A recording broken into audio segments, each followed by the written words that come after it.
친구들 안녕, 반갑습니다. 한국사 시간이 돌아왔어요. 그래서 오늘은 12번째 시간 삼국시대의 문화 두 번째 시간을 진행을 해보도록 하겠습니다. 그래서 시험 범위 전에는 마지막이네요, 그죠? 그래서 오늘은 삼국의 주변 국가와의 교류에 대해서 살펴볼 거고요. 그 다음에 삼국시대의 대표적인 유물들에서 알아볼 예정입니다. 유물 같은 경우에는 같은 교과서를 쓰는 친구들이라면은 많은 도움이 되겠지만 다른 교과서를 쓰는데 선생님 강의를 듣는 친구들도 있어요. 그런 친구들 같은 경우에는 본인의 교과서에 맞춰서 본인의 학교 수업에 맞춰서 좀 수업을 들으면 될 것 같습니다. 오늘은 약간 좀 편하게 유물들 구경한다라는 느낌으로 수업을 진행해 보면 좋을 것 같아요. 자, 지난 시간에 우리들 무덤에 대해서 복습을 했습니다. 고구려 같은 경우에는 돌무지 무덤에서 굴식 돌방 무덤으로 변화를 했고요. 굴식 돌방 무덤 안에는 많은 벽화들이 그려져 있었지요. 자, 그리고 백제 같은 경우에는 조창기에는 고구려의 영향을 받아서 돌무지 무덤을 사용했다.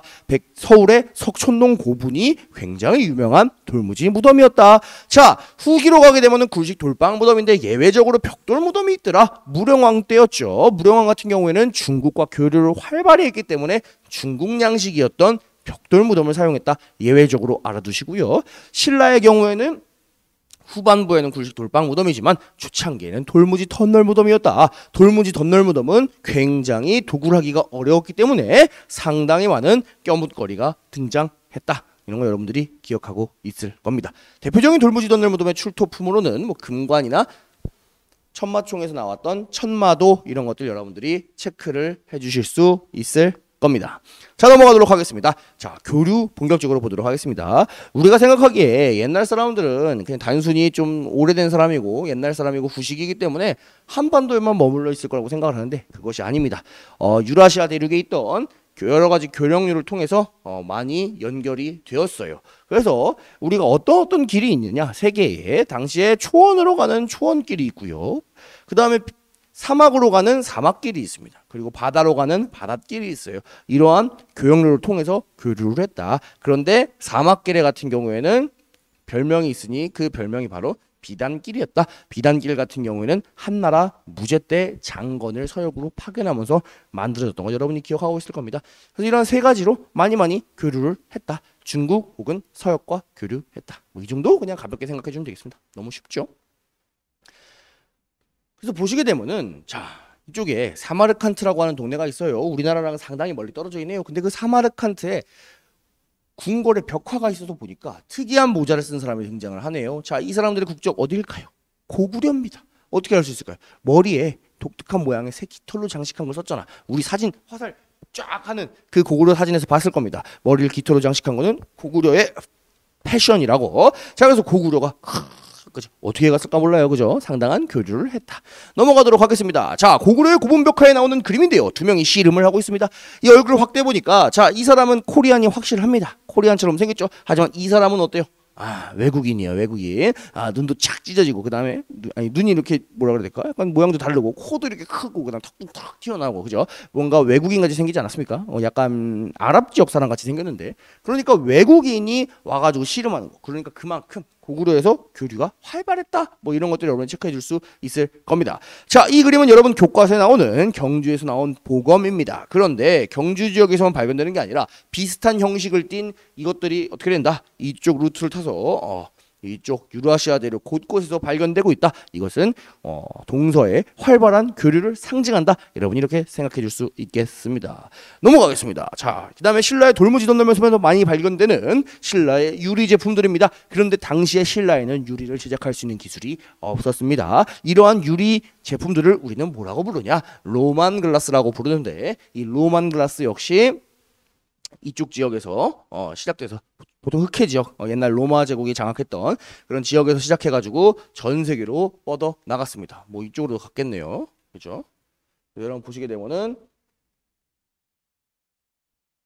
전 세계에 로만 글라스가 퍼져 있는 것들 여러분들이 확인을 할 수 있을 겁니다. 활발한 동서 교류겠죠. 넘어가 보도록 하겠습니다.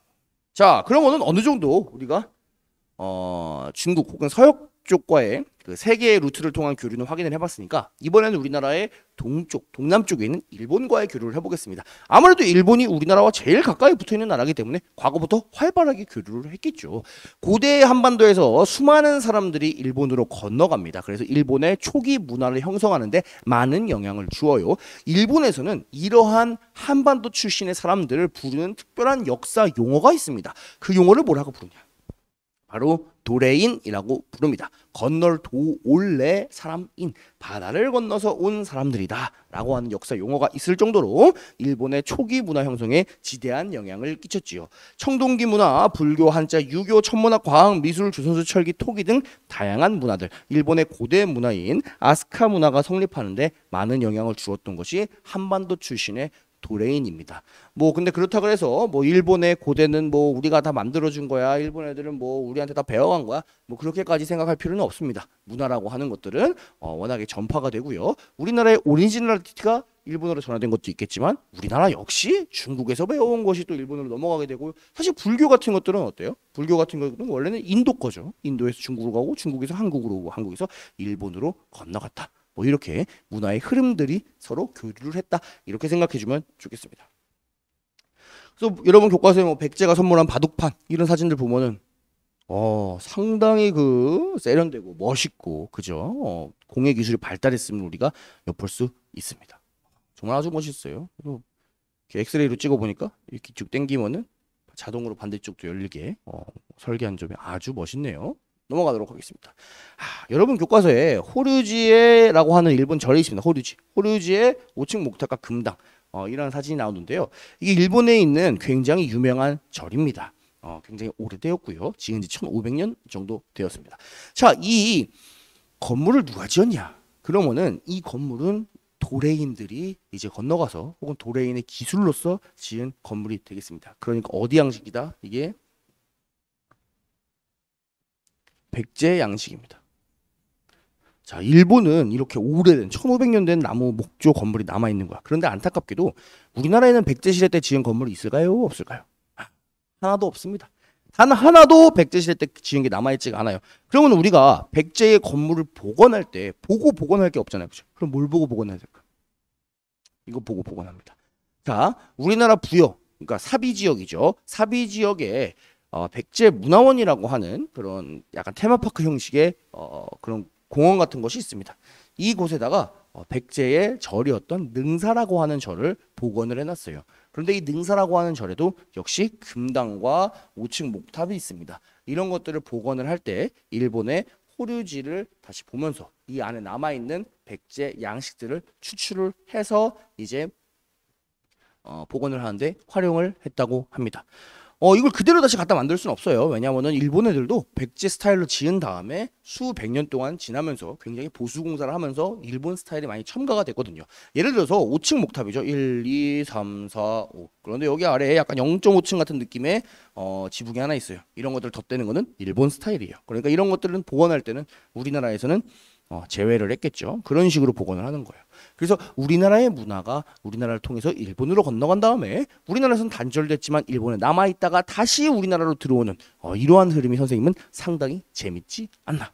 그래서 문화에 교류할 때 꼭 이 호루지 이야기를 합니다. 그래서 여러분 교과서에도 그림이 크게 들어가 있는 것이고요. 자, 한 페이지 넘어가 봅시다.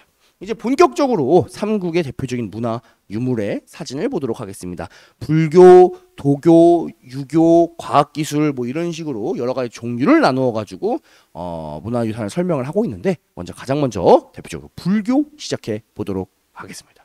자, 불교하면 아무래도 제일 먼저 떠오르는 게 탑이지요. 그럼 탑은 왜 만들었을까요? 탑을 만든 이유는 부처님의 사리를 모시기 위한 겁니다. 자, 사리가 무엇이냐? 불교에서는 수행을 많이 한 스님이 죽고 나면은 화장을 했을 때 뼈가루만 나오는 것이 아니라 이렇게 생긴 성분을 알 수 없는 약간 돌멩이 같은 보석 같은 것들이 등장을 하게 됩니다. 그것이 태우고 나서 이런 것들이 남는데 이것을 뭐라 그러냐? 사리라고 합니다. 과학적으로 봤을 때는 뭐 반드시 스님이어야지만 나오는 건 아니고 특정한 경우에 정확한 이유는 알 수 없지만 어떤 화학 반응을 통해서 이러한 결정들이 형성이 된다고 합니다. 그래서 불교에서는 이것들을 약간 특별하게 생각을 해서 처음에 부처님이 돌아가셨을 때 부처님의 사리를 모시기 위해서 사리를 함을 넣고 그 위에다가 탑을 세운 겁니다. 그래서 인도의 최초의 탑 중에 하나였던 산치대 탑, 이런 거 보면 규모가 굉장히 크죠. 부처님의 사리를 보관한 거예요. 그런데 이제 부처님 같은 경우에는 몸이 하나니까 사리의 개수가 한정돼 있습니다. 하지만 전 세계에 불교가 퍼졌으니까 부처님의 사리를 모실 수 없는 탑들도 있겠죠. 자, 그런 경우에는 부처님의 사리가 아니라 부처님의 말씀을 담은 불경, 부처님의 모습을 조각한 불상, 이런 것들을 같이 넣어가지고 그 위에다가 탑을 짓는 경우가 많습니다. 여러분은 탑이 그냥 모양만 있다고 해서 껍데기만 있다고 생각하지만 사실은 그 안에 공간이 있어서 사리 혹은 불경, 불상 같은 것들을 모셔놨다. 그래서 우리가 불교의 주된 신앙 뭐라 그래야 될까요? 조각 중에 하나다. 이렇게 여러분이 생각해 주시면 되겠습니다. 자, 이런 탑에 대해서 공부를 해볼 텐데 전 세계적으로 탑이 굉장히 많고 형태도 굉장히 다양합니다. 하지만 외국의 탑 말고 우리는 한국사니까 우리나라 탑을 공부해 보도록 하겠습니다. 자, 우리나라에 있는 탑은 크게 세 가지 종류로 재료로 따라서 분류를 할 수 있습니다. 너무 쉬워요. 나무로 만들면 목탑, 돌로 만들면 석탑, 그리고 좀 드물긴 하지만 한 개만 더 알아두자면 전탑이라는 것도 있어요. 전탑은 벽돌로 만든 탑인데 우리나라에는 사실 거의 없고 중국이나 일본 쪽에서 유행한 스타일입니다. 한번 들어가 볼까요? 목탑은 사실 설명할 게 없습니다. 우리나라는 삼국시대에 목탑이 남아있는 게 있다 없다? 없습니다. 삼국시대 남아있는 목탑은 단 하나도 없습니다. 다만 우리가 진흥왕 때 황룡사가 세워지고 선덕여왕 때 황룡사 9층 목탑이 세워졌고 상당히 컸다라고 하는 것들은 우리가 이미 얘기를 많이 했었죠. 그래서 지금 참 안타까워요. 황룡사 9층 목탑이 남아있지 않다는 게. 아마 옛날에는 이런 식으로 신라 경주의 대표적인 랜드마크로서 수백 년 동안 기능을 했을 겁니다. 하지만 몽골의 침입으로 불탄 게 정말 아쉬울 따름이지요. 넘어가 보도록 하겠습니다. 그래서 지금 가보게 되면은 이렇게 터만 남아 있고요. 하지만 꽃이 피는 계절에 가면은 이렇게 이쁜 꽃 사진을 찍을 수 있으니까 여러분도 한번 방문해 보시기를 강력 추천드리는 장소 중에 하나입니다. 자, 황룡사 9층 목탑 가볍게 말씀 넘어가도록 하겠습니다. 근데 가끔 그런 애들이 있어. 선생님 저 경주 갔는데 황룡사 9층 목탑 있던데요? 이렇게 얘기하는 친구들이 있더라고요. 맞습니다. 황룡사 9층 목탑이랑 비슷하게 생긴, 잠깐만요, 미안해요. 선이 소화기에 꼈어. 황룡사 9층 목탑이랑 비슷하게 생긴 건물이 경주에 가면 있어요. 진짜 그 안목이 대단해 친구들이.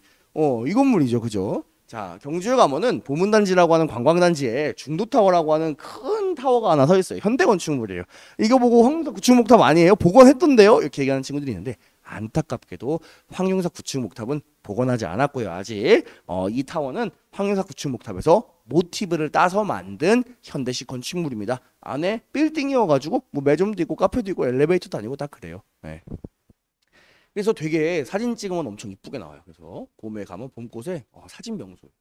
여기 앞에서 커플들끼리 이렇게 사진 많이 찍어요. 이렇게. 그런데 선생님이 얘기하고 싶은 건 뭐냐면 황룡사 9층 목탑은 아직 복원이 안 됐으니까 여기 앞에 사진 찍은 다음에 인스타에 해시태그하고 황룡사 9층 목탑 이렇게 쓰는 사람들이 많더라고요. 그게 너무 안타까웠어. 황룡사 9층 목탑 아닌데.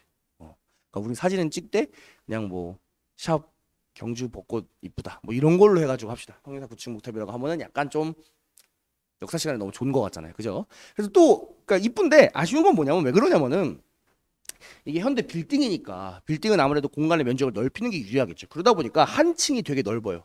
사실 황룡사 9층 목탑은 좀 더 얄쌍한 느낌이거든요. 그러다 보니까 약간 기존의 원래의 불교 건축이나 원래 신라의 탑 양식이 주는 비례나 균형의 미가 상당히 훼손되었다. 라는 측면이 있기 때문에 이런 식으로 얘기를 하는 겁니다. 사진 자체는 엄청 이쁘니까 나중에 꼭 한번 경주에 벚꽃 보러 놀러가 보시기 바랍니다. 자, 그럼 경주에 가면 황룡사를 전혀 느낄 수 없냐? 그건 또 아닙니다. 자, 경주에서 만들었던 경주 타워라고 하는 것이 있어요. 여기 아까 그 중도 타워 좀 뚱뚱이 타워가 있고요. 자, 보게 되면은 경주에서 타워를 하나 만들었는데 경주 타워 보시게 되면 안에가 어떻게 돼 있어요?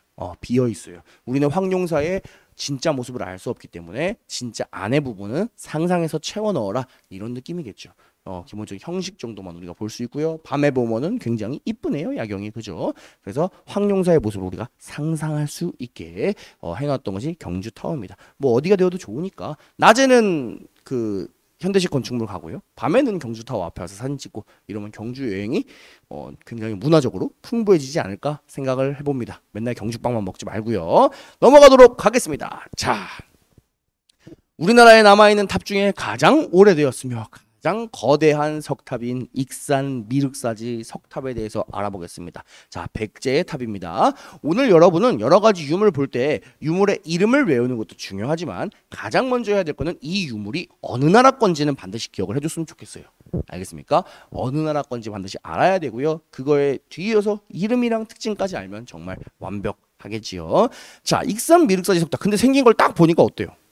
뭔가 좀 짜그라진 것 같죠, 그렇죠? 여기가 옆에 싹 잘렸어요. 그리고 여기는 뭐 정체불명의 돌멩이들이 막 쌓여 있어. 사실 이 미륵사지 석탑은 아픔이 있는 그러한 탑입니다. 지은 지 1500년 정도 되었기 때문에 이게 정상적으로 처음에 지었던 형태로 남아 있을 수가 없어요. 돌대체도 굉장히 무겁고 크기 때문에.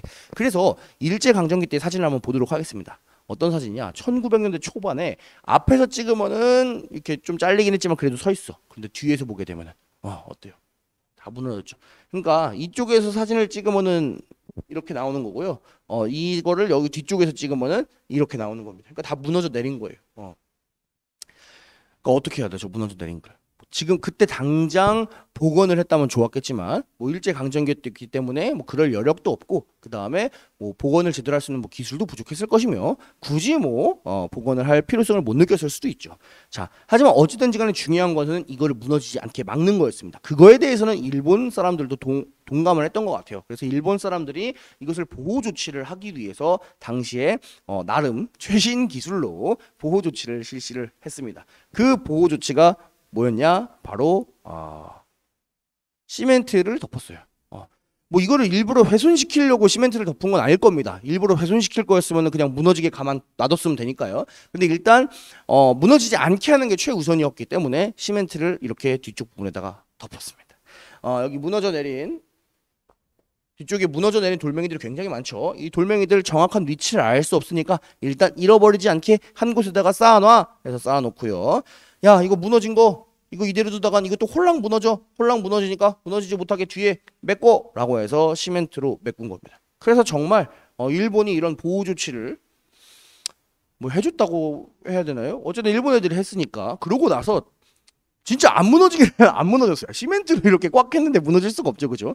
그래서 그 이후로 지금 거의 100년 가까이 안 무너지고 있었습니다. 자, 그런데 이제는 우리가 일본으로부터 나라를 해방을 했잖아요. 국권을 되찾았고요. 이제 우리나라도 충분히 이런 것들을 복원할 수 있을 정도로 선진국이 되었어요. 그래서 이걸 복원했을까요? 안 했을까요? 복원을 했습니다. 약 20년에 걸쳐서 복원을 했고 5년도 안 됐어요. 2019년인가요? 2018년인가요? 그때 복원이 끝나가지고 대중들 앞에 모습을 드러냈습니다. 그래서 지금 가보면은 다른 모양이에요. 자, 이걸 복원을 할 때 재밌었던 게 당시에 그 고고미술사학자, 역사학자, 막 복원하는 사람, 문화예청 직원 이런 사람 다 모여가지고 엄청 회의를 했어요. 뭘로 회의를 했냐면은 원래 일제강점기 때 남아있던 게 요만큼이잖아요. 그러니까 복원할 때 원래 남아있던 것만 복원을 해야 된다. 우리가 시멘트 떼어내고 돌멩이 여기 쌓여있는 거 복원하는 건 좋은데 이 위에 사라진 부분, 여긴 날아가서 사라졌단 말이에요. 이 사라진 부분을 복원하는 건 상상의 영역이다. 그건 복원이 아니다.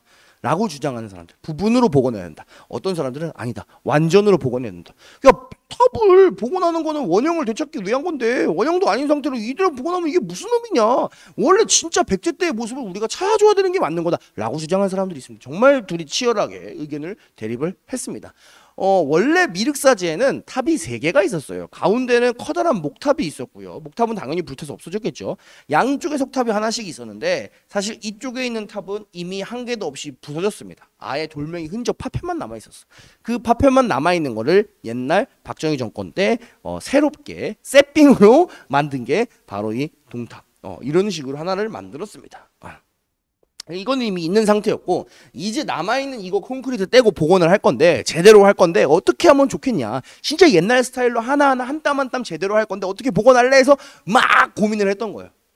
그러다가 내린 결론이 결국에는 부분 복원으로 하자. 우리가 세핑으로 만든 거 하나 있으니까 이 부분 복원으로 하고 이 부분 복원을 할 수밖에 없는 시멘트로 되어 있는 이 상황 이런 것도 어떻게 보면 하나의 우리 유물의 역사가 될 수 있다라고 하는 측면에서 부분 복원을 결정을 했습니다. 그래서 지금은 복원이 끝나고 이런 식으로 그 위용을 드러내고 있죠.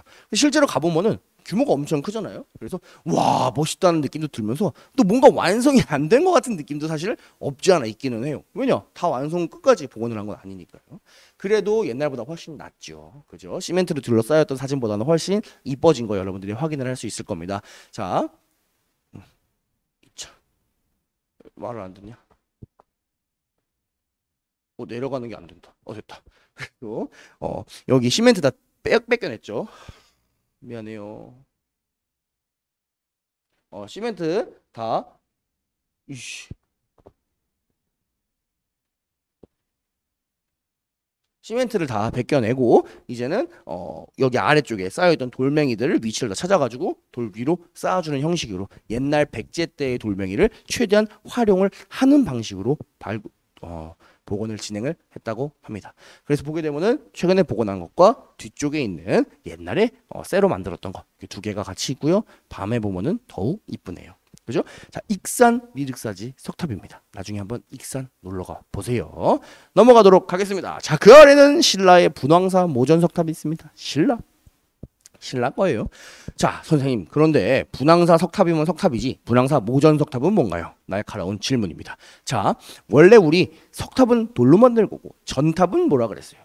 벽돌로 만든 거였어요. 전탑 같은 경우에는 중국에 굉장히 많이 있습니다. 우리는 전탑이 벽돌을 활용한 게 흔치는 않아요. 뭐 안동 지역에 가보면은 조금 전탑이 남아 있고요. 그 다음에 벽돌을 사용했던 문화재는 여러분이 알고 있는 거는 무령왕릉 같은 거 벽돌을 하나하나 차곡차곡 쌓아가지고 만들었었죠. 그런데 신라에서 이제 탑을 만들 때 전탑 스타일로 만들고 싶은데 또 벽돌을 꾸기는 그랬나 봐요. 그래서 어떻게 했냐? 벽돌을 굽는 게 아니라 그냥 원래 있는 생 돌멩이를 벽돌 모양으로 네모나게 잘라서 쌓았습니다. 그래서 이렇게 됐죠. 일반적인 탑이랑 석탑이랑 다르죠. 그러니까 우리가 보다 이거는 석탑이긴 한데 전탑을 모방했다라고 해서 모전석탑이라고 부릅니다. 황룡사 바로 옆에 걸어서 30초 거리에 있으니까 나중에 경주 방문해 봤을 때 한번 또 방문을 해보시기 바랍니다. 넘어가도록 하겠습니다. 자, 이번엔 불교 관련된 거 부처님으로 한번 가보도록 하겠습니다. 충청도의 서산 지역에 가게 되면은 절벽 지역에 마의 삼존불, 그래서 3명의 부처님이 서 있는 이런 것들을 여러분이 볼 수 있습니다. 얼굴을 한번 볼까요? 부처님 얼굴 어때요? 굉장히 귀엽죠. 부처님이 너무 무섭거나 너무 잘생기거나 하면은 거리감이 들어요. 부처님이 다가갈 수가 없어. 그렇기 때문에 부처님 굉장히 귀엽게 그려놓은 것을 볼 수 있습니다. 이 옅은 미소, 상당히 친근한 이 미소가 있기 때문에 이 유물의 별명이 무엇이냐? 백제의 미소다라고 우리가 흔히 부르고는 합니다. 그래서 백제의 부처님 잘 기억을 해주시기 바랍니다. 자, 그럼 백제 봤으니까 고구려 가보도록 하겠습니다. 자, 고구려 부처님인데요. 이름이 상당히 어려워요. 연가 7년명 금동열의 입상이라고 되어 있는데 이름 뭐 외울 필요는 없습니다. 자, 연가 7년명은 연가 7년이라고 하는 연도가 쓰여져 있는 금동으로 만든 부처님이 서 있는 조각상을 줄여서 연가 7년명 금동열의 입상이라고 부르는 거고요. 사이즈는 그렇게 안 커요. 한 뭐 이 정도? 이 마이크보다 조금 큽니다. 이 정도. 이 정도 사이즈예요. 국립중앙박물관 가면 볼 수 있고요. 재밌는 게 이 부처님 어때요? 부처님 패션 스타일 어때요? 백제 부처님 패션 스타일 약간 좀 이렇게 느슨하지 않아요? 그죠? 근데 반면에 고구려 부처님은 패션 스타일 어때요 지금? 옷이 훨씬 두껍죠. 코트같이 이렇게 막 싸맸잖아요. 왜 그러냐면은 고구려가 더 추우니까. 그죠? 그래서 우리가 부처님만 보더라도 백제는 약간 좀 충청도 지역은 좀 이렇게 시원한가 봐요. 근데 약간 시스루 느낌이고 고구려는 코트를 꽁꽁 싸맸죠. 뭐 그런 것도 우리가 볼 수 있으면 재밌죠. 그래서 문화재를 보는 것 자체가 재밌는 거예요. 여러분들도 교과서에서만 보지 말고 선생님이 이렇게 해주는 문화재들도 박물관 가면은 볼 수 있어요. 그리고 이런 것도 사실 부모님이랑 같이 차 타고 가면은 2시간이면 가거든요. 그래서 이런 것도 한번 가보면은 재밌습니다. 넘어가도록 하겠습니다. 자, 벽화가 나왔네요. 그죠? 불교는 다 봤고 이제 도교로 넘어가 보겠습니다. 자, 도교가 뭔지 아직도 모르는 친구가 있다면 설명해 주겠습니다. 제자백가에 도가 사상이 있었죠. 이 도가 사상이 시간이 흐르면서 여러 가지 민간 신앙, 신선 사상 이런 것과 결합하게 됩니다. 그러면서 도교라고 하는 종교로 발전하게 되는 거예요. 자, 도교의 영향을 받았던 고구려의 사신도. 자, 도교적인 사상을 담고 있는 사신도라고 합니다. 그래서 보게 되면 청룡백호 주적 현무 같은 것들 여러분들이 확인할 수 있었을 겁니다. 자, 도교랑 또 관련 있는 거 뭐냐? 바로 산수. 그러니까 도교, 우리 도가 사상에서 맨날 얘기하는 게 무위자연이잖아요. 자연스러운 상태로 돌아가자. 그러다 보니까 자연적인 내용이 나오는 게 도교랑 관련이 많아요. 특히 산, 그리고 물, 산과 물이 있고 그 자연 속에서 인간이 벗삼아서 사는 그런 것들이 바로 도교적인 느낌입니다. 이 백제의 벽돌 꽤 크죠. 그래서 보게 되면 처음에 발굴됐을 때는 이런 식으로 땅에 묻혀 있었대요. 그런데 이것들 그 안에를 보게 되면은 산이 있고 풀이 자라고 그 안에 집이 있고 거기에 사람이 사는 모습들을 확인할 수 있습니다. 그러니까 얼마나 자연이랑 어우러져 있어요. 그죠? 그러니까 도교 사상이랑 관련이 있다. 여러분이 문화재를 보다가 약간 산, 물, 자연, 신선 이런 거 나오면 다 도교랑 연관을 지으면 얼추 맞는다. 이렇게 얘기할 수 있을 것 같습니다. 자, 좀 감상을 좀 해볼까요? 그래서 뭐 이렇게 꽃이 그려져 있는 것도 있고 도깨비가 그려져 있는 것도 있고 그래서 산과 물이 있고 위에는 봉황이 있는 것도 있고 청룡이 있는 것도 있고 여러 가지 백제의 벽돌 우리가 살펴보았습니다. 자, 유교 얘기도 한번 해볼게요. 유교는 신라랑 관련된 게 하나 있네요. 신라의 임신석이석이라고 하는 비석 조그만 게 하나 있는데 내용이 재밌어요. 자, 임신년 6월 16일에 두 명이 함께 맹세에 기록한다. 지금부터 3년 이후에 충실한 도를 지키고 허물이 없기를 맹세한다. 만일 이 서약을 어기면 하늘에 큰 죄를 짓는 것이라고 생각한다.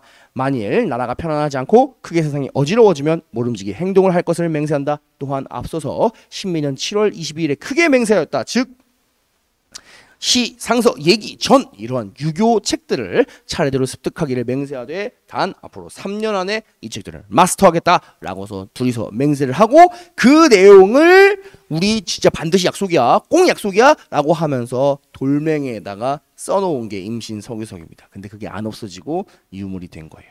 그러니까 여러분들 그런 거 있잖아요. 여러분들 친구랑 둘이 이제 시험이 얼마 안 남았는데 집에 가면서 인스타로 DM을 보내는 거야. 야, 친구야, 우리 이번 시험 진짜 얼마 안 남았어. 일주일밖에 안 남았어. 열심히 해야 돼. 그러니까 친구가 얘기하는 거지. 자, 오늘부터 월요일 날에는 과학, 화요일 날에는 수학, 수요일 날에는 국어, 목, 금, 토, 일에는 한국사랑 세계사 열심히 공부하자. 친구야, 화이팅! 이라고 DM을 보냈는데 그 DM이 안 없어지고 이제 유물로 남은 거다. 뭐 이런 식으로 생각해주면 비슷할 것 같아요. 네. 그래서 유교랑 관련된 내용을 공부하기로 맹세한 내용이 적혀있기 때문에 또 이 비석은 신라의 유교를 보여주는 유물로서 우리가 많이 이야기를 하고는 하지요. 넘어가 보도록 하겠습니다. 이번에는 백제 겁니다. 백제의 금동대향로, 금동으로 만든 엄청나게 큰 향로라는 뜻이죠. 향로는 향을 피우는 아이템으로서 요즘으로 따지면 약간 디퓨저 같은 느낌이다. 뭐 이렇게 생각하면 조금 편할 것 같아요. 자, 보겠는데 이 엄청난 이 대단한 작품, 이 작품이 어떻게 발견됐냐면 발굴하려고 발견한 건 아닙니다. 백제의 마지막 수도였던 사비 지역, 지금의 부여 지역, 그쪽에서 능산리 고분군이라고 하는 백제의 왕릉이 모여있는 지역이 있어요. 그 지역에 대해서 발굴을 진행을 하는데 그 지역에 이제 발굴을 진행하고 사람들이 찾아오잖아요. 그러니까 사람들을 찾아오게 하기 위해서 이제 주차장 공사를 해야 돼요. 그래서 주차장을 만들 때 막 그냥 만들면 이제 부서질 수도 있잖아요. 그러니까 주차장 만들 때 혹시나 뭔가 문화재가 더 있지 않을까 해서 추가적으로 급하게 조사를 딱 했는데 그 주차장 공사를 시작하기 전에 다행히도 이 유물이 발견되었습니다. 그래서 땅 안에 구덩이를 파고 누군가가 급박하게 이 유물을 보관하기 위해서 묻어놓은 것이 그대로 밝혀지지 않고 1500년이 지나서 지금 우리한테 드러난 거죠. 선생님 이거 깨졌는데요? 깨진 게 아니라 향로니까 뚜껑이 있겠죠. 뚜껑을 열어야지 이제 향나는 걸 넣으니까 뚜껑이 지금 열려있는 상태고 안에는 진흙이 차 있는 모습 볼 수 있습니다. 그래서 사실 향로, 특히 뭐 산, 새 이런 것들이 있는 향로는 뭐 아시아, 한국, 일본, 중국에 뭐 많이 있어요. 많이 있는데 문제는 백제의 금동 대향로만큼 정교하고 아름다운 형태를 가진 것이 전혀 존재하지 않는다. 자세히 볼까요? 가장 윗부분에는 봉황을 장식을 했습니다. 멋있죠, 새가 기고 그다음에 그 아래는 도교 스타일로 뚜껑을 만들었어요. 자, 복원한 모습은 좀 반짝반짝하네요. 자, 보게 되면은 이 향로가 이 산 모양이에요. 산 모양에 향을 피우면 이렇게 산 꼭대기 여기 뒤쪽에서 구멍이 있어 여기서 향이 막 이렇게 올라오는 거예요. 아주 신비하겠죠, 그죠? 자세히 볼까요? 어떤 느낌인지. 산이 있고요. 산에는 산짐승들이 뛰어놉니다. 산짐승만 있는 게 아니네요. 뭐 물고기 같은 애들도 있고요. 뭐 뱀 같은 애들도 있네요. 이런 식으로 다양한 동물이 산에 뛰어놀고 있고요. 동물만 있냐? 아닙니다. 자, 그 산 가운데 누가 있어요? 사람이 한 명이 앉아가지고 탁 악기를 연주하고 있습니다. 그리고 그 악기의 소리를 새들이 양 옆에서 귀를 기울이고 있는 거예요. 자연과 사람이 어우러져 있는 이 모습. 진정한 도교 세계의 도교 사상의 세계관을 녹여내었다라고 할 수 있죠. 여기서 불을 피우면은 향을 피우면은 쫙 연기가 마치 산을 감싸는 그런 구름 같은 모양으로 이 향로에서 향이 피어날 거란 거예요.